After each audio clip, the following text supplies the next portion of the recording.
Kaya Biz with Gugulethu Mfuphi on Kaya 959.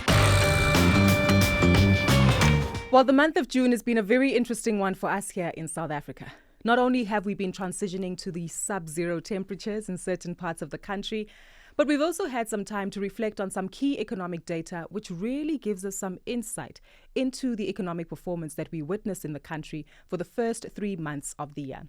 Let's start off with unemployment figures. 32.6% is what we recorded in terms of unemployment in South Africa for the first quarter of this year. This essentially tells us that more than 1 in 3 people in South Africa is actually unemployed. But the truth is that number is a lot higher when you take a look at the number of people who are not actively pursuing work.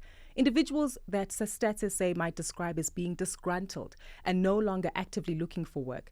If you also take a look at how this unemployment figure really impacts on the youth in South Africa, it's quite substantial. Upwards of 70% is what we actually witness when it comes to unemployed youth in the country. Large majority of those who are affected are people like myself, under the age of 35, Black, South African females. And the real sad reality of this is that not only has the COVID-19 pandemic exacerbated the current situation, but a lot of women tend to work within the hospitality and tourism space. So if you think about restaurants, think about many of the hotels, spas, treatments that one might receive. That's a sector and industry that employs a large majority of women, upwards of 70%. And given the ongoing travel restrictions and the limitations of having international travelers come into our market, this is where we see that Black South African females are really the most vulnerable when it comes to unemployment opportunities and run the risk really of being left on the periphery of South Africa's economy. Another key economic print that came in for the month of June was our GDP for the first quarter. Now, that came in at about 4.6% on a quarter-on-quarter, seasonally adjusted, annualized basis. Big words, but what essentially that means is that we've taken the 1 quarter performance and multiplied it by 4 to see what that performance would actually translate into if it was recorded for a full year and 12-month period. But quarter-on-quarter, though, we grew by about 1.1%, with a large majority of that growth coming in from the finance, mining, as well as trade sectors. So what does this mean? If you think about banks and financial institutions, they literally are at the forefront of South Africa's economy.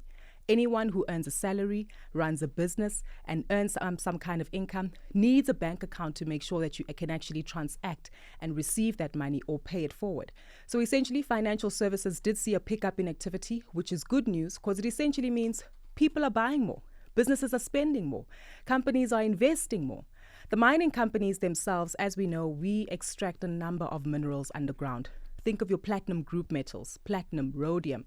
Think of copper, think of coal, think of gold, as well as even platinum. All of these are commodities that we extract from under the ground and export to international markets. And essentially what has happened is that the price of those commodities has increased sharply, largely because many economists do say that we are currently in a commodity boom cycle.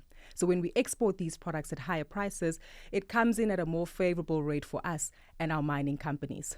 The same mining companies who employ a large majority of South Africans and, of course, pay a large majority of taxes. While there's certainly opportunities for the youth to be employed, but we do know that some might debate the youth bulge versus a demographic dividend. The difference between these two is that the demographic dividend are people who are economically active, who are able to not only have jobs, but create jobs in the system. A youth bulge, that means that we might be having to pay out more social grants and some kind of support to keep these South Africans going who might not have the right job opportunities to tap into. There's a lot of debate as to how we need to manage this in South Africa. But the truth is, our economy is just not fit enough yet. If you had to think of us as a soccer player who was previously on the bench before the pandemic hit, we've probably been hit by the bus that is COVID-19.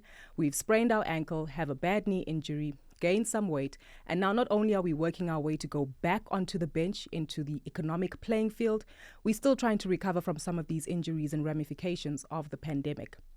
This in itself doesn't create great opportunities for youth in South Africa.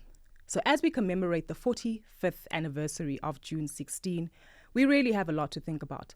How do we ensure that we create this demographic dividend that translates into great opportunities for our youth to create jobs, to be the leaders that we want them to be, and most importantly, lead South Africa to the economy that it needs to be in order to be quite competitive. Kaya Biz with Gugulethu Mfuphi on Kaya 959.